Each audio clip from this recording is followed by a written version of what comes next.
The top 15 most hyped makeup products so far in 2024 that I chose to skip purchasing and why.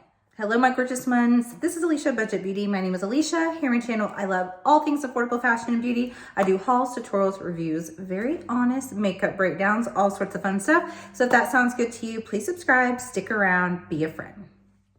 All right, you guys, my friend Bri, known as Vegan Bri here on YouTube, and Vegan Bri with some numbers, I'll have it on here, on Instagram, asked me if I wanted to do this collaboration video with her, and it kind of evolved a little bit. At first it was just, you know, like the makeup palettes we're glad that we didn't buy, or the eyeshadow palettes we're glad we didn't buy, and then I thought, can we just broaden it and make it makeup, because there are mainly eyeshadows in this 15, but then there's just some makeup products that I have had no interest in trying in 2024, and I'd like to give my thoughts behind that. So we expanded it, and then of course, me being me, it's hard for me to keep things down to a low number. So I'm doing 15. I'm not sure how many she's doing. You guys will have to go check out her video, see which items that were hyped up that she's glad that she didn't purchase or she chose not to purchase and why. But as for me, I do have 15, and I'm excited to get into them and tell you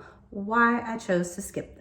All right, you guys, I'm gonna be looking down at my phone to cheat just a little bit so I can look and see at my list, but I'm actually going to start with makeup items that are not eyeshadow palettes, and then I will do eyeshadow palettes all together after that. So the first makeup item that has been very, very hyped, that this is kind of cheating, but I'll tell you why, that I decided I did not need to purchase, is the Milk Makeup Jelly Blushes. Now, the reason why I say I'm kind of cheating is I did actually get one off of Skeepers. If you don't know what Skeepers is, it is a creator platform that you can get items in PR and you do a review for them. Sometimes they are obligated to post reviews on your Instagram. I never do those. I only do the ones that you review either on like the brand website, Milk's website, or Sephora. Those I don't have to post.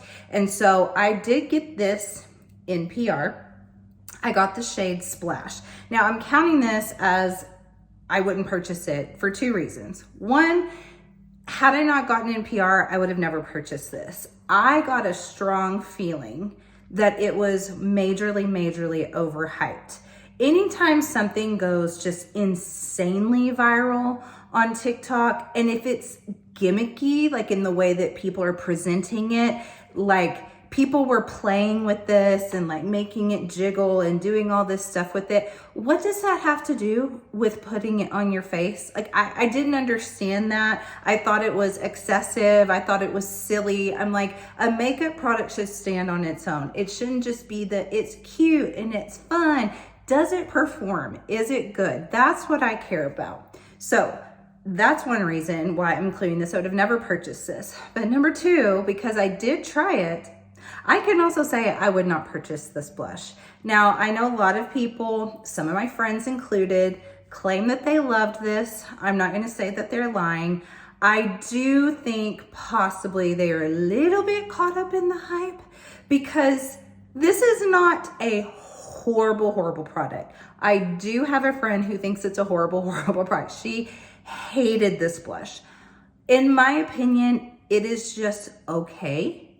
I think it relies on the gimmicky nature of it and the hype behind it, and I think it's overpriced. To me, it is a $5 go to Claire's and you're a kid and you get this blush type of blush. It does not play very nice with other makeup. So like if you were just gonna go bare skin and you're gonna put a little blush on bare skin, bare hydrated skin, but not do foundation and all the things and powder, okay, maybe. But that's not the kind of makeup I really wear. And so for me, it was just okay. It just, honestly, it didn't stay on me. I know some people complained that it stained too much. For me, it went blotchy, it disappeared in places. I just think this is one of the most overhyped and silly products that I've ever seen, especially in 2024. So this is my first one that I would absolutely not purchase. All right, our second product is so dumb. This is the Lunar Beauty cell phone case that you can put the lip in that only that lip from Rhodes fits in this cell phone case little, you guys. Really? This is so dumb. Okay, this is so dumb. Like, number one, I just, lazy, just reach into your purse or your pocket and pull out your lip. Like, do you really need it on the back of the cell phone? I'm all about, like, if you can find something that makes things more accessible, that makes things, you know, easier, more efficient. But this to me is just so gimmicky, so lazy. And you can, I mean, smart, I guess, if it was a good idea that people really wanted to purchase. Smart that you can only use that shape of lip product, their own, to put in there. Like, that is smart, that is clever. However, it's so dumb that who would buy it? I mean, if you did, you guys, if you did, please, I'm not making fun of you. This is just my opinion, but, and we all have our own opinions. If you have this and you love it and you're like, girl, you're missing out because I can just go and put, great. I'm super, super excited for you. I don't want it. I don't want it. All right, next up we have some lip products. We have the Colourpop So Juicy Lips. Now, it's not that I think this is a bad idea. It's just that it has been done and done till it is crispy and burnt and disintegrating on the grill. This has been done so much. First we had Tarte, then we had the NYX, then e.l.f. came out with theirs. I'm sure there's others I'm forgetting about. Now we have Colourpop. They are late in the game. I don't think you can improve upon what's already been done too much. And I'm tired of seeing the repeats. So just copy, copy, copy. It gets so old. If you aren't first or second, I think you should come up with your own idea. The reason why I say second, my husband always says this in business. He says, he'll ask people, he's like, would you rather be first and come up with an idea, or would you rather be second? Most people say first, and he's like, wrong. The reason why he says second is because you can improve upon what's already been done that either was done poorly or was done well, but you can do it better. But once you're third, fourth, and fifth, you're just late to the game and you look like a copycat. So I have no desire to try these. Just kind of in line with how I feel about Colourpop these days. They're just late, no desire. Now, the last product before we get into the palettes is the Kylie Jenner Cosmic Perfume.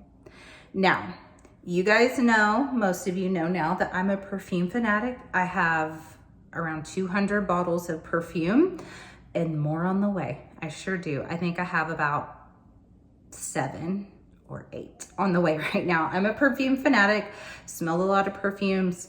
The reason why I'm not interested in this, and I will say there are a few in here that I give myself grace and room that one day I may change my mind. Some of these, I'm not changing my mind.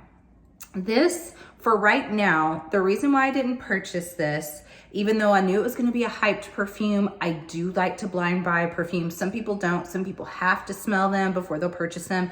I find it very, very fun and like a gamble to blind purchase perfumes. I'm not a gambler by nature as far as, like, if I go to Vegas, I wanna look pretty, I wanna sit by the pool, I wanna go shopping, I wanna eat well and go to bed. I don't wanna gamble because I don't like to know that my money may be gone and I could have bought a purse, perfume, dresses, whatever. So I don't like to gamble in that way, but gambling on perfume blind buys is super fun to me. The reason why I skipped this is the notes, and let me actually read the notes to you guys. The notes are jasmine, blood orange, golden amber accord, red peony accord, vanilla musk accord, and cedarwood. Now, those are pleasing notes. They are crowd pleasing notes. I knew this would not smell bad, but I just didn't think it would smell original enough, unique enough, different from anything I had in my collection to purchase it. At first, I thought the bottle, it really reminded me of an Estee Lauder bottle. Pleasures, maybe? Is that what it's called? I'm trying to think. But it reminded me of that silhouette at first. I think that one's more slender. This one's a little bit thicker. And I think the bottle's kind of cool, but then I also think it's real boring at the same time. And that's also kind of how I feel like I might feel about this fragrance. So that's why I skipped it. There could be a chance, say it goes half off at Ulta and I've got points and whatever, I may just get it just to get it, because I do think it would be an easy grab, an easy wear. You know, it's just not exciting. So I did not blind buy it. All right, now we're going to get into all the rest are going to be palettes that I skipped on and why. So the first one, and I think this surprised a few of my friends, is the Lunar Beauty, the Mushroom palette. And actually the whole collection. However, I'm dying to get the lip glosses. I love the Lunar Beauty lip gloss formula. I love the way it smells. I love the way it looks on, the way it feels on. I love the component. There's a good chance that if I get a coupon that comes in, sometimes I'll get emails from Lunar Beauty saying, like, we haven't seen you in a while. Here's 15% off. There's a chance I may get the lips. The highlighter palette, it didn't really draw me in very much. I've got a lot of highlighters. I didn't want that. The eyeshadow palette, it surprised some of my friends because for a while there, I was collecting Lunar Beauty. I had every single palette except for the, like the Goddess one that he did. Was it called Goddess? I can't remember. It was years and years ago. I don't own that one. I didn't get the Laura Lee collab one, but I have every other palette. And the reason why I skipped this was a few reasons. One, I thought it looked like a Colourpop palette. Specifically, it looks like the Forest. My mind is escaping me. I keep wanting to say Mystic Forest, and it's not Mystic Forest, but a forest palette. I will pop a picture on here. Collab palette. My brain is gone. Anyway, it reminded me of that. Not exactly, but it's just like the layout, everything. Number two, like I'm not a big like mushrooms aesthetic person. I love skulls. I love like kind of grungy, dark, mysterious, like not like Satan-y, but like I like grungy sort of things. But I just, mushrooms has always, it's just not my thing. So that wouldn't have been a deal breaker, but I don't know. It just didn't excite me. It wasn't even a do I not. As soon as I saw it, I said, I don't want that. And then I was real conscious about not letting other people talk me into it and not talking myself into it. The other reason why I skipped it is kind of like secondary, and it's not going to keep me from purchasing from Lunar Beauty forever. I know there was like a little showdown between a small creator that I know and some of her friends that backed her and Manny himself about how Lunar Beauty took her content off Instagram, reposted it without asking her, and they also made it a shoppable post. There was kind of like a whole war on TikTok after that between the creator Manny and his minions and her minions. And it was kind of dramatic. And I mainly see the creator's side of the story.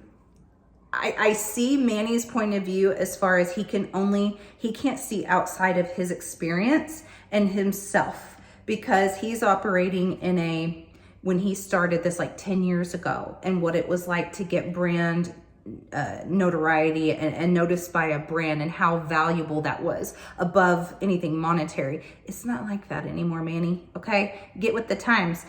Now, it doesn't matter. You could be shared. I keep using an example that Taylor Swift could take my content and reshare it, and I'm not going to get a follower from it. As a matter of fact, I might lose followers because maybe someone hates Taylor Swift that follows me and unfollows me. You're not going to get any clout from a brand repurchasing you. So I understand the creator's point of view. That whole long story to say, it just kind of made me feel weird about purchasing the next thing that came out from Lunar Beauty. They've used my posts before as well, and I've let them. I don't know if I should have or not, but I'm taking a tiny break, and this just didn't interest me enough to jump in. All right, the next palette is the Danessa Myrix Blooming Romance, the Groundworks Blooming Romance palette. This was an easy skip for me because I'm one of the only people on the planet that did not love the original Groundworks palette. To me, that was a super overhyped palette. And I have some friends that I do trust I know that they're not blowing smoke up Danessa Myrix's butt. They're not trying to be an angel. They really, really like that palette. For me personally, it didn't work on my face. It only worked on my eyes. And it wasn't groundbreaking enough for me to justify. I didn't pay for it. I got it, again, on Skeepers to do a review. So grateful that I got it for free and could test it out.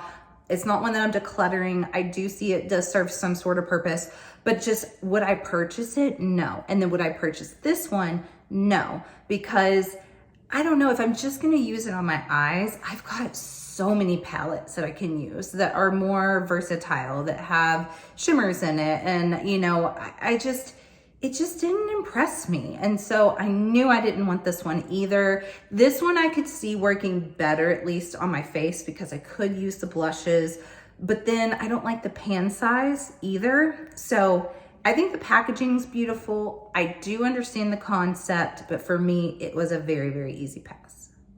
All right, the next palette is the Huda Beauty cream, the new cream palette, the new formula. Now, I thought this does look pretty as far as tones, these soft, cool tone mauves. I do really like those tones a lot. For me, I've said this a couple of times, but my Rose Quartz palette is one of my favorite palettes.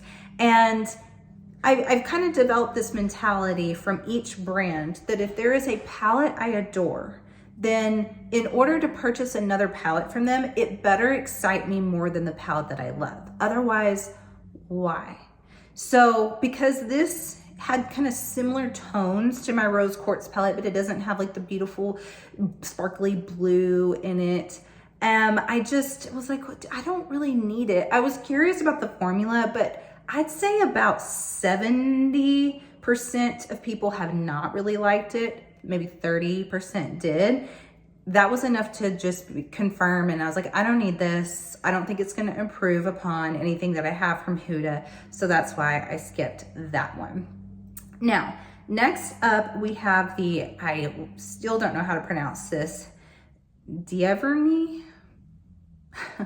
Garden of Gloom palette. I was super, super interested in whenever it was teased, the way it was teased with the beautiful kind of mysterious, grungy looking, floral, spooky kind of looking garden almost. When I saw this, it immediately reminded me of the Aura Lights palette from Simply Posh. Now, the Simply Posh does not have the orange peach vertical row in it, but otherwise it was very similar to me. Plus in this picture with the Aura Lights, we have the Citrus Punch palette. Those were being re-released, by the way. And I have the Citrus Punch palette that has orange in it. So for me, I just talked myself out of it because I was like, this isn't unique enough. Even though I'm really curious to try the brand, I have that. I didn't need it. Now, the palette from them that I really, really, really wanted was the Moth and the Moon palette. And I was going to purchase, it was like on my list and I was thinking about purchasing it that week. And then I ended up getting the Gourmand Girls collab with Steph, the Nueva Vida, sorry, palette. And that kind of satisfied my lust for the Moth and the Moon palette as far as color story, that kind of like neon with some deeper tones. It was just too similar to that. And I was like, oh, I don't need that anymore. So I'm still keeping my eye on that brand that I cannot say the name properly. But for now, that's why I skipped that palette. All right, someone's mowing their lawn again and I'm about to throw my chancla at them. Okay, so annoying. Anyway, we're gonna work through it. All right, the next one up is the Colourpop Twilight collection. You guys, I had no interest in this whatsoever. Twilight, I'm one of the weirdies because I feel like for the most part, people love it or hate it. Get it, don't get it. I'm kind of in between. I read the books when they came out. I thought the books were kind of annoying because I thought they were terribly written, but I enjoyed the movies actually more than the books. But I'm not a diehard fanatic. So I didn't have that emotional tie to it. But had it been something that really drew me in, I probably would have gotten it. It was the dustiness of this that kind of put me off. And it's not that it's cool tone. I love cool tones. It just was kind of like humdrum, mid-tone, dusty. And I've come to not really like Colourpop's formula anymore. I've decluttered most of my palette. So, I mean, if they reformulate, if they make a really good formula, if they come out with an awesome color story, I'll totally buy it again. But I just had no interest in this. I did not like the cover. I'd almost be happier if it had kind of like tones that are like in my shirt right now, and then like deep midnight blue, navy, if it had like a black, and then maybe if it had like a deep burgundy and like tones like this. I think that would have been really pretty. It just didn't interest me at all. So I did skip that. Next, we have the Natasha Denona Hyper Natural palette. This is so boring to me, you guys. I've just also gotten to where I don't really like a palette with face and eye in it. I get it for someone that doesn't have a large collection, someone who travels a lot, someone that needs to do quick looks, definitely get it. That's just not really my life. So I don't really have a need for a palette like that. Now, if something came out again that was just like, oh my gosh, it's blowing my mind, I'm not adverse to getting a face and eye palette. This just did not really draw me in. I've also heard pretty mixed reviews about this. There's one shimmer in there, like a silvery shimmer that looks beautiful, but the rest is just kind of meh. All right, next up we have, oh, this is bad, the Siiz Wicked. Now, I'm not even sure if this is out yet or not, but I have no interest in purchasing it.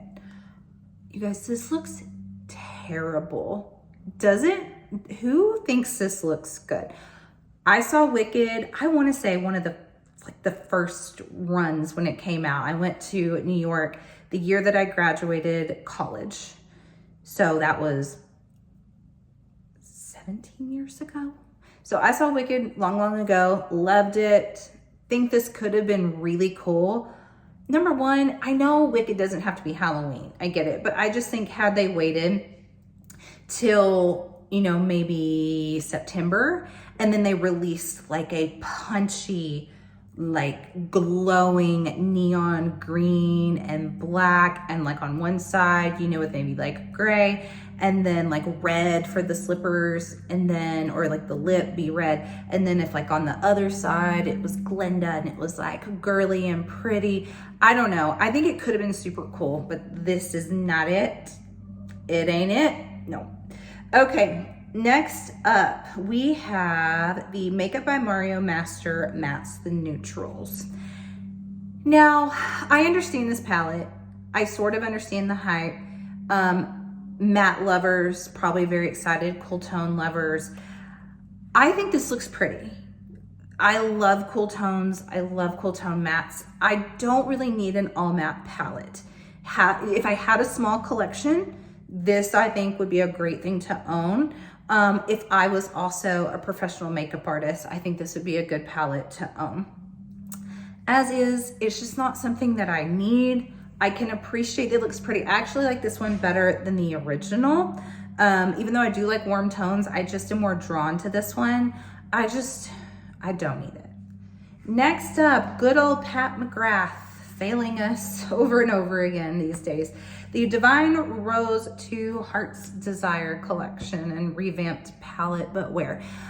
All right, I don't need to go into too much because I think everyone feels this way. We just are dying, begging Pat McGrath to be original, to do something unexpected, to blow our minds instead of just coming out with repeat, recycle. It's almost comical. Like, I'm like, is it always April Fools at Pat McGrath? Pat McGrath? Did I say Pat McGrath? No, I love Pat McGrath. Pat McGrath Labs. Is it always April Fools there? They just keep getting our hopes up, letting us down time and time again. I have Divine Rose 2. I was a collector of the Mothership palettes, and I have had no interest in the last two. And Divine Rose 1, I never purchased either. It's something I may get down the road, but you guys, can she just do something different? Please. All right, now we have the Unearthly Cosmetics mystery box, kind of specifically talking about what ended up coming in at Charmer. So honestly, I wish this palette was available not in the mystery box. I understand why they do it. I think it's actually pretty cool that they do it. Like, it makes someone want to purchase a mystery box and get something unique and special and like have a reason to purchase it and not just get a bunch of like their old crap they're trying to get rid of. I appreciate that about the mystery box from them. I skipped the mystery box because it's $145, I think. That's a lot of money. You do get a lot of products. This palette's stunning. I wish it was available. I will say they are getting so expensive because I think their palettes have been looking awesome. Color stories have looked beautiful. But when I purchased palettes from them, they used to be like $30, $40. Now they're like $69, $72 for the same size, say like Gourmand Girls. I know some people have been saying they're getting too high. They're still in the 50s for the same size palette that they're doing for $72. I can't, no. And it's not even a big palette. So while the Charmer palette looks stunning, and if it was available, not in the mystery box, and if it was 50 something bucks, I would get it. As is, I just couldn't stomach the mystery box price, and I don't like where their prices are going. All right, very last thing that I skipped is the Glam Light Kiss Collection palette, all the things. I thought this was fun, honestly. I like Kiss. My boys used to listen to Kiss and AC/DC and Metallica when they were really little. We have a very diverse music taste in our household. My husband and I do, like from rock to Latin to pop to folk for me to 90s grunge, like very, very diverse. So like my kids were so into this kind of glam rock and like classic rock when they were little. So I have a soft spot for Kiss. I think it's fun. I think the packaging was really cool. I think that they did a good job on the collection. I just skipped it because I don't know, just the color story didn't really draw me in, even though I do think it's appropriate for the collection. I didn't need it. I can appreciate it from afar, and I've tried to teach myself that's the mentality to have. Like, you don't have to get everything that you appreciate. You can just appreciate it and save your money. That is all my 15 of the hyped products in 2024 so far that I have skipped and why. You guys will have to let me know if you agree with these. If you think I'm crazy for skipping them, let me know. Just be kind and let me know what you skipped in the comments. Thank you so much for watching. You guys also go check out Bri's. I'm really curious to see what she chose. Go give her a sub, follow her on Instagram. Thank you, Bri, for asking me to do this. And as always, have fun shopping, budget shopping. Bye.